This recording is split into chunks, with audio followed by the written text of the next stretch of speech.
दो काली तीन गोरी बहुओं को मिला नेग। पंडित जी, मेरे 5 बेटे हैं, उनके लिए सुंदर गोरी चिट्टी लड़कियां दिखाओ। अरे बहन, सुंदरता में क्या ही धरा है। मैं तो ये कहता हूँ अपने बेटों के लिए समझदार, सुलझी हुई, संस्कारी लड़कियां ढूंढो। नहीं पंडित जी, लड़कियां तो ऐसी होनी चाहिए जिसे देखते ही सभी रिश्तेदार ये कहें कि अभी तक इस खानदान में ऐसी बहुएं किसी की भी नहीं है। अच्छा बहन जी, फिलहाल तो मेरे पास इन लड़कियों की फोटो है। आप जरा इन तस्वीरों पर नजर मार लो। अगर आपको ये लड़कियां अच्छी लगती हैं तो ठीक है, फिर मैं रिश्ते की बात को आगे बढ़ाता हूँ। बीना एक के बाद एक लड़कियों की तस्वीर देखती जाती है और उन लड़कियों को रिजेक्ट कर देती है। कम से कम 10-20 फोटो देखने के बाद बीना को केवल 3 गोरी लड़कियां ही पसंद आती हैं। पंडित जी, मुझे ये तीनों लड़कियां पसंद हैं। अरे बहन जी, कमाल कर दिया। इतनी सारी तस्वीरों में से केवल 3 ही लड़कियां पसंद आईं।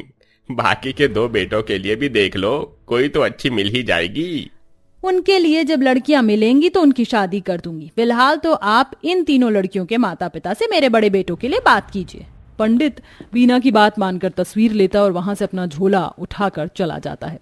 कुछ ही दिनों में पंडित लड़की वालों से बात कर लेता है, जिसके बाद दोनों परिवार एक बार आमने सामने मिलकर शादी के बारे में बात कर लेते हैं। हे ऊपर वाले, तू जब भी देता है छप्पर फाड़ के देता है। अरे ये तीनों लड़कियां तो बड़े ही अच्छे परिवार की निकली। तीनों ही सुंदर और गोरी होने के साथ अमीर भी हैं। दान दहेज में तो कोई कमी नजर नहीं आ रही मुझे। अरे बहन जी, क्या बात है, बड़ी ही गहरी सोच में डूब गई हो। अब बताओ, रिश्ते की बात पक्की की जाए या नहीं? हाँ पंडित जी, बिल्कुल बात आगे बढ़ाओ, कोई देरी नहीं होनी चाहिए।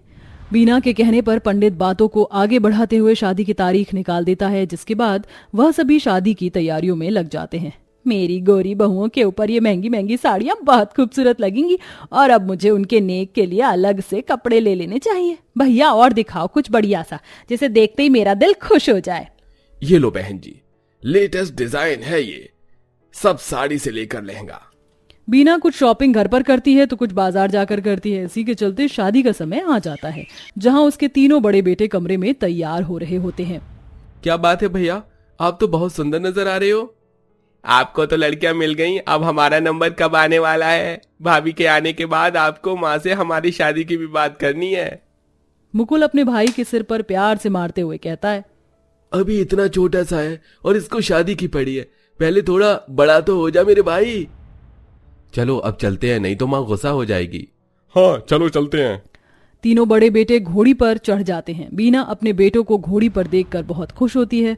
बहुत धूमधाम से बारात लेकर बीना अपनी बहुओं के घर पहुंचती है। बारात के स्वागत के बाद ही शादी से पहले 2 काले रंग की लड़कियां रोते हुए आती हैं। देखो बहन जी, ये क्या कर दिया आपके बेटों ने मेरी दोनों बेटियों के साथ। इन दोनों ने मेरी बेटियों के साथ बदतमीजी की है। ये क्या बकवास है, मेरे बेटे ऐसा बिल्कुल भी नहीं है। मेरे बेटों के बारे में ऐसा बोलने की तुम्हारी हिम्मत कैसे हुई? अरे सच तो कड़वा ही लगता है। जरा देखो मेरी मासूम लड़कियों को, रो रो कर इनका क्या हाल हो गया। अरे गांव में हमारी बहुत इज्जत थी, लेकिन अब सारी इज्जत मिट्टी में मिल गई। कौन करेगा मेरी बेटियों से अब शादी? हे भगवान, मैं तो कहीं मुंह दिखाने के लायक नहीं बची। सभी रिश्तेदार ये सब सुन रहे होते हैं। तभी उनमें से एक आदमी कहता है, अरे कौन करेगा? क्यों सोच रही हो? इसके दोनों बेटों ने तुम्हारी बेटी के साथ गलत किया है, उन्हें छेड़ा है। अब इनके ही दोनों बेटों से तुम्हारी बेटियों की शादी करवा दो। एक के बाद एक सभी ये बात कहने लगते हैं। तभी बीना का भाई उससे कहता है, बहन मैं तो कहता हूँ यहीं पर बात को रफा दफा कर दो, वरना ये गांव वाले क्या कर दें क्या पता। मुफ्त में तुम्हें 2 बहू और मिल जाएंगी। अरे भैया जरा देखो तो सही इन दोनों लड़कियों को, ये दोनों कितनी काली कलूटी हैं। ऐसी काली कलूटी बहू होने से अच्छा कि मैं चुल्लू भर पानी में डूब जाऊं। चुल्लू भर पानी का तो पता नहीं, लेकिन जेल की सलाखों के पीछे जाना है तो बता दो। ये सुनते ही बीना की सिट्टी पिट्टी गुल हो जाती है, जिसके बाद ना चाहते हुए भी उसे अपने दोनों छोटे बेटों की शादी उन दोनों काली लड़कियों से करवानी पड़ती है। जिसके बाद बीना अपने घर 3 गोरी और 2 काली बहू लेकर आती। गृह प्रवेश के समय बीना केवल गोरी बहुओं का ही गृह प्रवेश करती है। मेरी प्यारी गोरी चिट्टी बहुओं, आओ तुम्हारा इस घर में स्वागत है। बीना फूल बरसाते हुए उनका स्वागत करती है, जहाँ काली बहू दरवाजे पर ही खड़ी रह जाती है। हमारी सास को तो हमारी परवाह ही नहीं है। पता नहीं ये गोरी और काले का कब तक चलेगा। हमने तो तुम्हें पहले से ही बताया हुआ था कि माँ को गोरी लड़कियां पसंद हैं। ये सब तुम्हारा ही प्लान था, अब अपनी नकचड़ी सास को खुद भुगतो। इतना बोलकर राहुल और रोहित घर में चले आते हैं और उनके पीछे पीछे काजल और काव्या भी। दरअसल ये काली बहुएं लव मैरिज करके बीना के घर में आई थी, जिसकी भनक उसे जरा भी नहीं थी। दूसरा, बीना उन दोनों के रंग की वजह से उन्हें जरा भी नहीं समझती थी। वह सिर्फ गोरी बहुओं का ध्यान रखती है, उनको खाना भी खुद लाकर देती है। काली बहुएं ये सब देखती रह जाती हैं। भूख लगी है, चलो रसोई से कुछ लेकर खा लेते हैं। हाँ चलो चलते हैं। वो दोनों रसोई में चली जाती हैं और इधर बीना अपने कमरे में आकर अगले दिन के लिए तैयारी करके रखती है। ये सोने के तार से कड़ी हुई साड़ियां बनारसी लुक में बनी हुई हैं। मैं अपनी गोरी बहुओं को दूंगी, खुश हो जाएंगी। और ये साधारण सिप्पी वाली साड़ी मैं अपनी काली कलूटी बहू को दूंगी, कल मुंह दिखाई की रस्म में। बीना ऐसा सोचकर सभी तैयारी करके सो जाती है। अगले दिन वह मुंह दिखाई के नेग में अपनी गोरी बहू को सोने की साड़ी देती है और काली बहू को साधारण सीपी की। जिसके बाद रस्म आती है पहली रसोई की। जाओ बहू, सभी के लिए कुछ अच्छा बना कर लाओ। माँ जी कैसी बात कर रही हो, मुझे तो खाना बनाना आता ही नहीं। मुझे भी नहीं आता खाना बनाना। मुझे कौन सा आता है, हम तीनों तो एक जैसे ही निकले। अच्छा ये बात है, चलो कोई बात नहीं, ये दोनों काली कलूटी खाना बना लेंगी। बीना अपनी काली बहुओं को पहली रसोई की रस्म के लिए भेजती है और साथ में खाने की लंबी लिस्ट भी देती है। दोनों बहू खाना बनाते बनाते थक जाती हैं। अरे यार, अब तो ज्यादती हो रही है हमारे साथ। प्यार के मारे हैं, यहाँ आकर हम फंस गए हैं। कोई बात नहीं, प्यार में तो लोग सूली पर चढ़ जाते हैं, ये तो सिर्फ रसोई है। इस तरह वह हंसी मजाक करते हुए खाना बनाकर टेबल पर लगा देते हैं। लेकिन स्वादिष्ट खाना खाने के बाद उस खाने का सारा क्रेडिट बीना गोरी बहुओं को देती है। साथ में नेग के तौर पर उनको डायमंड के हार देती है। वाह, ये तो बहुत प्यारा है, सच में बहुत सुंदर है। थैंक यू माँ जी।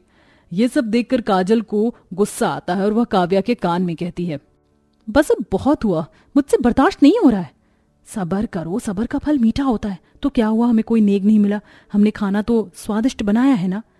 वो एक दूसरे से ये बोल ही रही थी कि तभी बीना के हाथ से जूस का ग्लास टेबल पर गिर जाता है और इसकी वजह से सारा जूस गोरी बहुओं के कपड़ों पर गिरता है। अरे अंधी हो गई हो क्या माँ जी, जो दिखाई नहीं दे रहा आपको? बुढ़ापे में चश्मे का नंबर बढ़वा लेना चाहिए, कर दिया ना हमारे कपड़ों का नुकसान। अरे लगता है शरीर में एक ग्लास पकड़ने की भी ताकत नहीं बची आपके। गलती हो गई बहू, माफ कर दो। माँ जी, आप क्यों माफी मांग रही हो? माफी तो इन्हें मांगनी चाहिए। इन तीनों को बड़ों का लिहाज करना नहीं आता। अपने घर से गोरेपन के साथ बड़ों का लिहाज करना सीख कर आना चाहिए था। तभी बीना का बड़ा बेटा कहता है, सही कहा इन दोनों ने, काले और गोरे रंग से फर्क नहीं पड़ता, संस्कार होने चाहिए माँ। ये आपकी पसंद की गोरी बहुएं हैं जिन्होंने छोटी सी गलती पर आपको इतना सुना दिया। सही कहा, ये तीनों इन डायमंड के नेकलेस की हकदार नहीं है, बल्कि ये दोनों हकदार हैं। बीना डायमंड के नेकलेस लेकर अपनी काली बहुओं को दे देती है। आज से जब तक गोरी बहुएं घर और संस्कार और बड़ों का लिहाज करना नहीं सीख लेती, उन्हें कोई नेग नहीं दिया जाएगा और ना ही उनके लिए कुछ किया जाएगा। इस तरह बीना अपनी काली बहुओं के साथ अपना रवैया अच्छा करती है और उनके हिस्से का नेग भी उन्हें देती है। वहीं गोरी बहुएं भी सबके साथ अच्छे से रहने लगती हैं। तो दोस्तों, कैसी लगी आपको हमारी ये काली और गोरी बहुओं की कहानी? कमेंट करके जरूर बताएं।